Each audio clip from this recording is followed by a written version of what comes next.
Following his win at the Japanese Grand Prix on Sunday, his 8th Formula One victory of the season, Lewis Hamilton and the two other podium finishers, Max Verstappen and Daniel Ricciardo, were interviewed by 2017 Indianapolis 500 champion Takuma Sato. Sato was sporting his Indianapolis 500 championship ring, and Hamilton was quick to take notice of that and bring up the subject, which has caused a stir in the racing community and has made many minds wonder whether he will one day drive in the greatest spectacle in racing himself.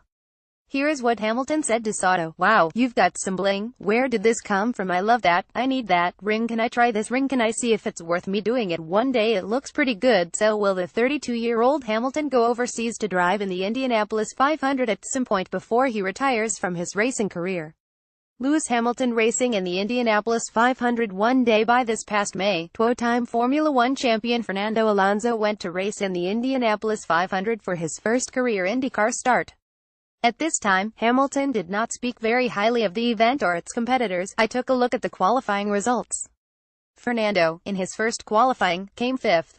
Does that say something about the level of IndyCar great drivers? If they can't succeed in Formula One, look for titles in other races, but to see him come 5th against drivers who do this all year round is interesting." Sure, we can take his comments from this past May to heart and believe that he won't race in the Indianapolis 500 because it's not good enough for him, or maybe because he isn't accustomed to the dealing with the risk of hitting a wall at 230 miles per hour. But it's how IndyCar drivers responded to those comments that should make us think otherwise. Before I elaborate, here are some of those comments.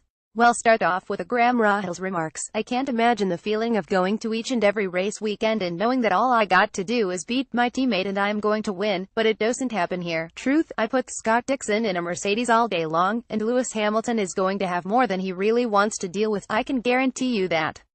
Maybe not me, but Scott Dixon." Here is a video of Rahal making those comments. Other IndyCar drivers chimed in on Hamilton's comments as well. Here is what Tony Kanaan had to say. "What can I say? Lewis Hamilton competed in a two-car world championship last year and was second, so I don't think he can say much. It was a pleasure to have Fernando Alonso here. He is humble, not like some of his colleagues who are making comments this month." And here is what James Hinchcliffe had to say. "It's funny hearing criticism about the depth of our field from someone who has to race 3 other cars when we have 7 winners in the first 7 races. It shows how competitive this series is, the parity between the manufacturers, between teams, just how difficult it is to win one of these races. Make no mistake about it, Lewis Hamilton is one of the all-time greatest drivers. He is a 3-time Formula One champion on his way to becoming a 4-time Formula One champion, and at that point he would trail just 2 other drivers in terms of championships.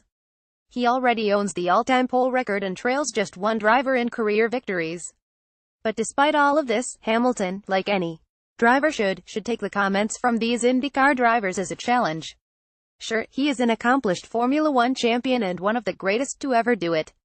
But he has never driven in the Indianapolis 500 before, and now that he knows that IndyCar drivers aren't particularly fond of his comments about the race and its competitors, especially since he has 0 IndyCar experience, much less Indianapolis 500 experience, his goal should be to prove himself after making these comments and after the response he got as a result of doing so.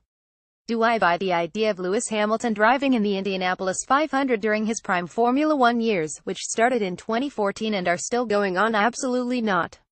But if he ever ends up in a situation like Fernando Alonso was in this past season, driving for an underpowered and unreliable team, or even after he retires from Formula One competition, the Indianapolis 500 could and should definitely be on his radar.